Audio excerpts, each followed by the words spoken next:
la dignité, le respect de la parole. Parce que nous estimons que nous n'avons pas la même morale que les autres. Entre le riche et le pauvre, il n'y a pas la même morale.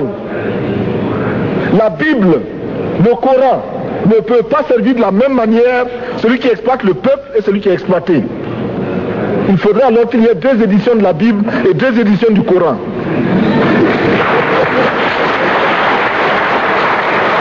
Nous ne pouvons pas accepter qu'on nous parle de dignité. Nous ne pouvons pas accepter que l'on nous parle de mérite de ceux qui payent et de perte de confiance vis-à-vis de ceux qui ne paieraient pas. Nous devons au contraire dire que c'est normal aujourd'hui. Nous devons au contraire reconnaître que les plus grands voleurs sont les plus riches. Un pauvre, quand il vole, ne commet qu'un larcin ou une peccadille, tout juste pour survivre par nécessité. Les riches, ce sont eux qui volent le fisc, les douanes et qui exploitent le peuple.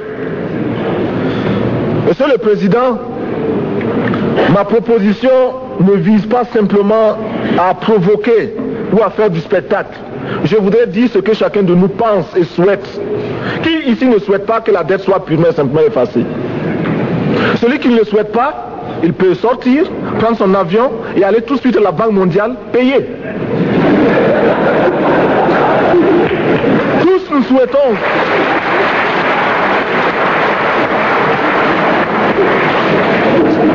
ma proposition n'est pas non plus, je ne voudrais pas que l'on prenne la proposition du Burkina Faso comme celle qui viendrait de la part de jeunes sans maturité, sans expérience. Je ne voudrais pas non plus que l'on pense qu'il n'y a que les révolutionnaires à parler de cette façon. Je voudrais que l'on admette que c'est simplement l'objectivité et l'obligation. Et je peux citer dans les exemples de ceux qui ont dit de ne pas payer la dette, des révolutionnaires comme des non-révolutionnaires, des jeunes comme des vieux. Je citerai par exemple, Fidel Castro a déjà dit de ne pas payer. Il n'a pas mon âge, même s'il est révolutionnaire. Mais je pourrais citer également François Mitterrand, qui a dit que les pays africains ne peuvent pas payer, les pays pauvres ne peuvent pas. Je pourrais citer Madame le Premier ministre. Je ne connais pas son âge et je m'en voudrais de le lui demander. Mais c'est un exemple. Je voudrais citer également le président Félix Houphouët-Boigny. Il n'a pas mon âge. Cependant, il a déclaré officiellement, publiquement, qu'au moins pour ce qui concerne son pays, la Côte d'Ivoire ne peut pas payer. Or, la Côte d'Ivoire est classée parmi les pays les plus aisés d'Afrique, au moins d'Afrique francophone. C'est pourquoi d'ailleurs il est normal qu'elle paye plus en contribution ici. Mais, Monsieur le Président, ce n'est donc pas de la provocation. Je voudrais que très sagement, vous nous offriez des solutions. Je voudrais que notre conférence adopte la nécessité de dire clairement que nous ne pouvons pas payer la dette.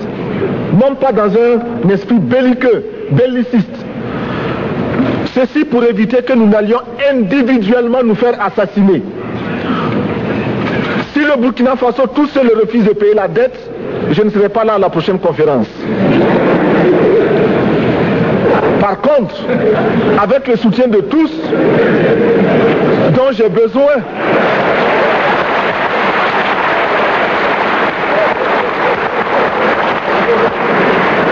avec le soutien de tous, nous pourrons éviter de payer. Et en évitant de payer, nous pourrons à notre développement.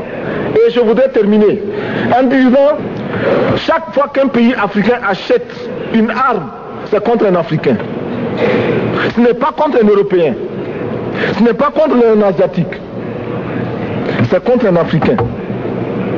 Par conséquent, nous devons également, dans la lancée de la résolution de la question de la dette, trouver une solution au problème de l'armement.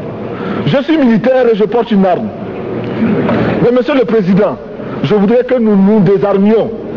Parce que moi, je porte l'unique arme que je possède et d'autres ont camouflé les armes qu'ils ont. Alors,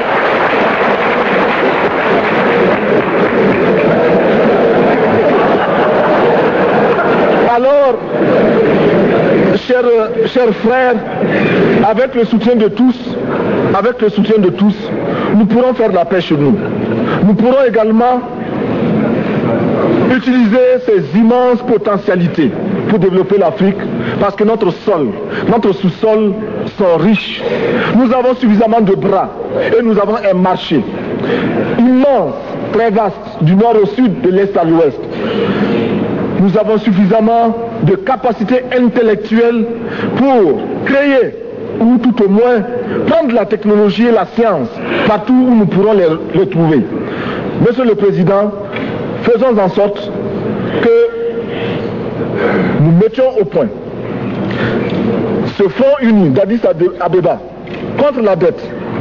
Faisons en sorte que ce soit à partir d'Addis Abeba que nous décidions de limiter la course aux armements entre pays faibles et pauvres. Les gourdins et les coutelas que nous achetons sont inutiles. Faisons en sorte également que le marché africain soit le marché des Africains. Produire en Afrique, transformer en Afrique et consommer en Afrique. Produisons ce dont nous avons besoin et consommons ce que nous produisons au lieu d'importer. Le Burkina Faso est venu vous exposer ici la cotonnade produite au Burkina Faso, tissée au Burkina Faso, cousue au Burkina Faso pour habiller les Burkinabés. Ma délégation et moi-même, nous sommes habillés par nos tisserands, nos paysans. Il n'y a pas un seul fil qui vienne de l'Europe ou de l'Amérique. Je ne fais pas un défilé de mode, mais je voudrais simplement dire que nous devons accepter de vivre africain. C'est la seule façon de vivre libre et de vivre digne. Je vous remercie, Monsieur le Président. La patrie ou la mort, nous vaincrons.